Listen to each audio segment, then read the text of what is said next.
The chandeliers in the grand ballroom glowed like countless tiny suns, pouring golden light across a sea of laughter, music, and champagne. Gentlemen in sharp suits and women wrapped in silken gowns carried themselves with the arrogance of wealth. But near the edge of the shining floor stood a girl no one noticed. Elena, a young maid, dressed in her crisp blue uniform, a silver tray trembling in her hands. Her presence was invisible to the glittering crowd. That night was supposed to be like any other, serving glasses, bowing politely, smiling faintly. But wealth often disguises cruelty as entertainment. And one arrogant millionaire decided Elena would be his target.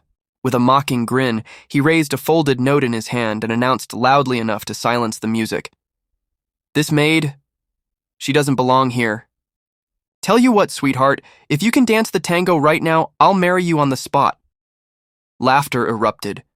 The words struck Elena like a whip. Her cheeks burned, her heart thundered. For a moment, she wanted to vanish, but there was something no one in that room knew. Before poverty had crushed her dreams, before tragedy pushed her into servitude, Elena was once known in small theaters as a dancer. Not just any dancer, one of the most graceful tango performers her city had ever seen. Life had stolen her stage, her satin shoes, her applause, but the cruel challenge awoke a fire she thought had died. She set the tray down.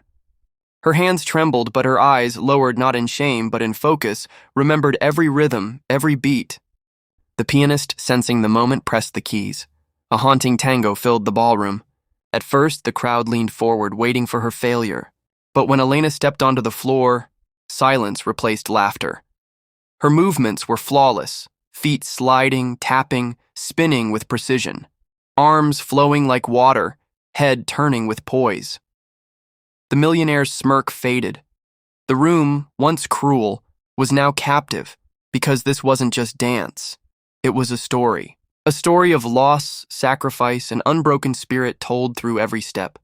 Her body spoke what words never could. When the final note struck, she froze in perfect stillness.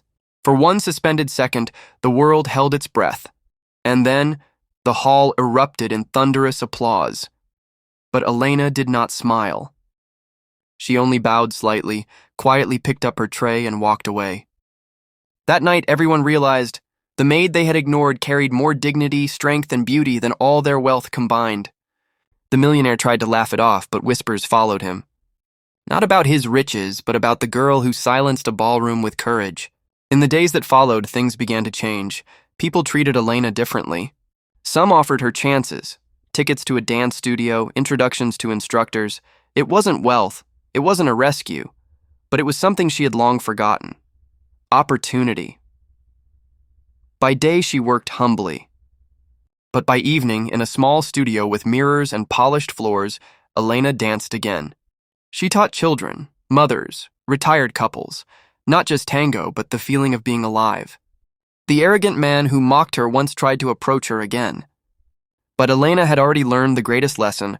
Her worth was never his to decide, and so the invisible maid became a symbol. A reminder that no matter how much the world tries to push you down, your light can never be buried forever. Sometimes it only takes one moment of courage to awaken it.